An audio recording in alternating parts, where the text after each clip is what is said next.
ಯಾವ ಒಂದು ರಸ್ತೆನೂ ಸಹಿತ ಸರಿಯಾಗಿಲ್ಲ. ಎಲ್ಲ ಗುಂಡಿಗಳು ಬಿದ್ದಿದೆ. ರಾತ್ರಿ ಮಳೆ ಬಿದ್ದಿರೋದ್ರಿಂದ 1 ಅಡಿ 2 ಅಡಿ ನೀರಿದೆ ಹಳ್ಳಿ ರಸ್ತೆಗಳಲ್ಲಿ. ನಾವು ಯಾವ ರೀತಿ ಓಡಾಡಬೇಕು ಸ್ವಾಮಿ? ಮಾನ್ಯ ಶಾಸಕರಾದ ಶಿವಣ್ಣನವ್ರಲ್ಲಿ ಕೇಳ್ತಾ ಇದ್ದೀನಿ. ನಾವು ಸಾರ್ವಜನಿಕರು ಯಾವ ರೀತಿ ಓಡಾಡಬೇಕು? ನಾವು ಸುಮಾರು ಸತಿ ನಿಮಗೆ ಮನವಿ ಕೊಟ್ಟಿದ್ದೀವಿ. 1 ಕಿಲೋಮೀಟ್ರ್ ಕಾಂಕ್ರೀಟ್ ರಸ್ತೆ ಮಾಡೋ ಬದಲು ಒಂದು 20 ಕಿಲೋಮೀಟ್ರ್ ಗುಂಡಿಗಳಾದ್ರೂ ಮುಚ್ಚಿರಿ ಅಂತ ಹೇಳ್ಬಿಟ್ಟು ಹೇಳಿದ್ವಿ. ಅದನ್ನು ನಿಮ್ಮ ಕೈಲಿ ಮಾಡೋಕ್ಕಾಗ್ತಾಯಿಲ್ಲ. ಸಾರ್ವಜನಿಕರಿಗಂತೂ ತುಂಬಾ ಕಷ್ಟ ಆಗ್ತಾಯಿದೆ ಓಡಾಡೋದಕ್ಕೆ. ಬಯಲುಬಸವೇಶ್ವರದಿಂದ ದೇವಸ್ಥಾನದಿಂದ ಕಾಡಗ್ರಹಕ್ಕೆ ಬಂದ್ವಿ. 1 ಅಡಿ 2 ಅಡಿ ಗುಂಡಿಗಳಿದೆ. ನಮ್ಮ ಪಂಚಾಯತಿನವ್ರು ಪಾಪ ಪಾಟೋಲ್ ಮುಚ್ಚಿದ್ದಾರೆ ಸ್ವಾಮಿ. ತಮ್ಮ ಅನುದಾನದಲ್ಲಿ ಇದುವರೆಗೂ ನಾವು 3 ವರ್ಷ ಆಯಿತು. ನೀವು ಈ ಸರ್ಕಾರ ಬಂದು ನಿಮ್ಮದೇ ಆದ ಸರ್ಕಾರ 8 ವರ್ಷಗಳಿಂದ ಇದೆ. ದಯವಿಟ್ಟು ನಾವು ಮೊನ್ನೆನೂ ಸಹಿತ ಆನೇಕಲ್ಲಲ್ಲಿ ಸುಮಾರು ಆಕ್ಸಿಡೆಂಟ್ಗಳಾಗಿ ನಮ್ಮದೇ ಕಾರ್ಯಕರ್ತರು ಮೃತಪಟ್ಟಿದ್ದಾರೆ. ಆ ಹಿನ್ನೆಲೆಯಲ್ಲಿ ನಾವು ಪ್ರತಿಭಟನೆಯೂ ಸಹ ಮಾಡಿದ್ದೇವೆ. ಇದೇ ರೀತಿ ತಾವು ಮುಂದಿನ ದಿನಗಳಲ್ಲಿ ಏನಾದರೂ ನೀವು ಕ್ರಮ ಕೈಗೊಳ್ದಿದ್ರೆ ತಾಲೂಕಿನಾದ್ಯಂತ ಪ್ರತಿ ಹಳ್ಳಿಗೂ ಪ್ರತಿ ಯಾವ ಹಳ್ಳಿ ಇದೆ ಎಲ್ಲ ಹಳ್ಳಿನಲ್ಲೂ ನಾವು ಬೈಕ್ ರ್ಯಾಲಿ ಮುಖಾಂತರ ನಾವು ಪ್ರತಿಭಟನೆ ಮಾಡಿ ಮಾಧ್ಯಮದವ್ರ ಮುಖಾಂತರನೇ ನಾವು ಪ್ರತಿಭಟನೆ ಮಾಡ್ತಾಯಿದ್ದೀವಿ.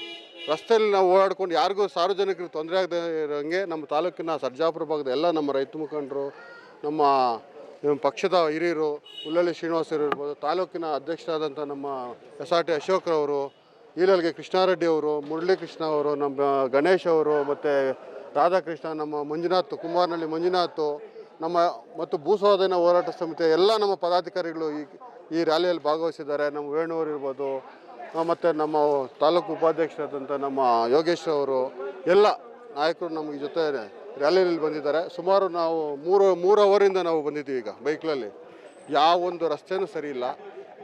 ನಮ್ಮ ಶಾಸಕರಲ್ಲಿ ನಾವೇನು ರಿಕ್ವೆಸ್ಟ್ ಮಾಡೋದಲ್ಲ, ಅವ್ರ ಕರ್ತವ್ಯ ಇದು. ನಾವೇನು ರಿಕ್ವೆಸ್ಟ್ ಮಾಡಿ ಕೇಳಬೇಕಾಗಿಲ್ಲ. ಎಲ್ಲ ನಿಮಗೆ ಓಟಾಗಿ ಗೆಲ್ಲಿಸಿದ್ದಾರೆ. ನಿಮ್ಮ ಒಂದು ಬೇಸಿಕ್ ಕರ್ತವ್ಯನ ನೀವು ನಿರ್ವಹಿಸಿ ಅಂತ ಹೇಳ್ತಾ ನಮ್ಮ ಮುಂದಿನಲ್ಲಾದರೂ, ಯಾಕಂದರೆ ಮಳೆಗಾಲ ಸ್ಟಾರ್ಟ್ ಆಗ್ತಾಯಿದೆ. ಈಗ ಮಾನ್ಸೂನ್ ಸ್ಟಾರ್ಟ್ ಆಗ್ತಾಯಿದೆ. ಇನ್ನೂ ಗುಂಡಿಗಳು ತುಂಬ ಹೆಚ್ಚಾಗ್ತಾಯಿದೆ.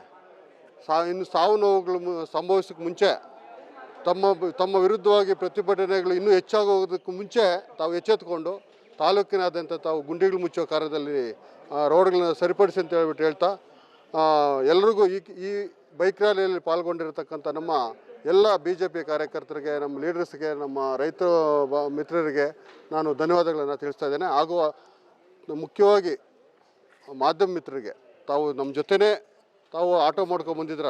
ನಾವು 10 ಕಿಲೋಮೀಟ್ರ್ ಸ್ಪೀಡಲ್ಲೂ ಸಹಿತ ನಾವು ಜೊತೆ ನೀವು ಬರೋಕ್ಕಾಗಲಿಲ್ಲ. ತಮಗೂ ಸಹಿತ ಈ ಸಂದರ್ಭದಲ್ಲಿ ನಾನು ಭಾರತೀಯ ಜನತಾ ಪಾರ್ಟಿಯ ಪರವಾಗಿ ಧನ್ಯವಾದಗಳನ್ನು ಅರ್ಪಿಸ್ತಾ ಇದ್ದೀನಿ.